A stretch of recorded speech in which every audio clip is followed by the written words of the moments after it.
Gastro కొలరెక్టాల్ సమస్యలకు ఇంకా భయం వద్దు. మన హైదరాబాద్ లోనే వరల్డ్ క్లాస్ ట్రీట్మెంట్. అతిథిలా రండి, కుటుంబ సభ్యుడిలా వెళ్ళండి.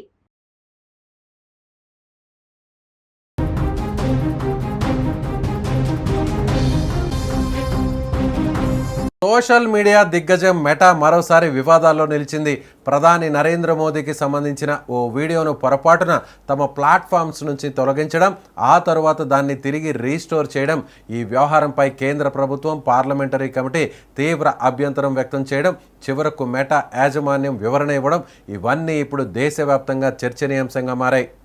మెటా అధినేత మార్క్ జూకర్బర్గ్ ఈ వ్యవహారంపై విచారం వ్యక్తం చేస్తూ ప్రధాని మోదీతో పాటు భారత ప్రభుత్వానికి క్షమాపణలు చెప్పారు.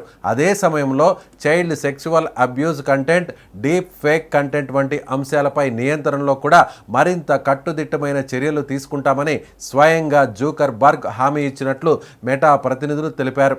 ఈ వివాదానికి కారణం జూలై 23న జరిగిన ఒక ఘటన. నీట్ పేపర్ లీకేజ్ అంశంపై ఆందోళన చేస్తున్న విద్యార్థులను ఉద్దేశించి ప్రధాని మోదీ చేసిన ప్రసంగానికి సంబంధించిన వీడియోలు మెటా ఆధ్వర్యంలోని ఫేస్బుక్, ఇన్స్టాగ్రామ్ వంటి ప్లాట్ఫామ్స్ నుంచి ఒక్కసారిగా తొలగించబడ్డాయి. దీంతో ఈ విషయం రాజకీయంగా కూడా పెద్ద చర్చకు దారితీసింది. అయితే కొద్దిసేపటికే ఆ వీడియోలను మెటా తిరిగి రీస్టోర్ చేసింది.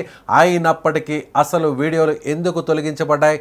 ఇది టెక్నికల్ గ్లిచ్చా లేక కంటెంట్ మోడరేషన్ సిస్టమ్ లోపమా అనే ప్రశ్నలు ఉత్పన్నమయ్యాయి. ఈ ఘటనను సీరియస్గా తీసుకున్న పార్లమెంటరీ ఐటీ కమిటీ మెటాను వివరణ కోరింది. ముఖ్యంగా ప్రధాని వీడియోను తొలగించడం ఎలా జరిగిందో వివరించాలని, అలాగే అధికారికంగా క్షమాపణలు కూడా చెప్పాలని సూచించింది. దీనిపై స్పందించిన మెటా పొరపాటున కంటెంట్ తొలగించబడింది, విషయం గుర్తించిన వెంటనే వీడియోను తిరిగి ప్లాట్ఫామ్లలో అందుబాటులోకి తీసుకొచ్చాం అని వివరణ ఇచ్చింది. అయితే ఈ వివరణతో కేంద్ర ఎలక్ట్రానిక్స్ అండ్ ఇన్ఫర్మేషన్ టెక్నాలజీ మంత్రిత్వ శాఖ సంతృప్తి చెందలేదు. ఇటువంటి కీలక కంటెంట్ విషయంలో కేవలం సాంకేతిక లోపమని చెప్పడం సరిపోదని ఆగ్రహం వ్యక్తం చేసింది. ఇదే సమయంలో నిషికాంత్ దుబే నేతృత్వంలోని పార్లమెంటరీ ఐటీ కమిటీ మెటాకు 3 రోజుల అల్టిమేటం ఇచ్చింది. ఒకవేళ క్షమాపణలు చెప్పకపోతే ఐటీ యాక్ట్ సెక్షన్ 79 కింద మెటాకు లభిస్తున్న సేఫ్ హార్బర్ ప్రొటెక్షన్స్ను రద్దు చేసే అంశాన్ని పరిశీలిస్తామని హెచ్చరించింది. ఈ పరిణామాల నేపథ్యంలో మెటా గ్లోబల్ సీనియర్ ఎగ్జిక్యూటివ్స్ కేంద్ర ఐటీ మంత్రిత్వ శాఖ అధికారులతో అత్యవసర సమావేశం నిర్వహించారు. ఈ సమావేశంలో ప్లాట్ఫామ్ నిర్వహణ, కంటెంట్ మోడరేషన్, భవిష్యత్తులో ఇలాంటి ఘటనలు పునరావృతం కాకుండా తీసుకునే చర్యలపై చర్చలు జరిగాయి.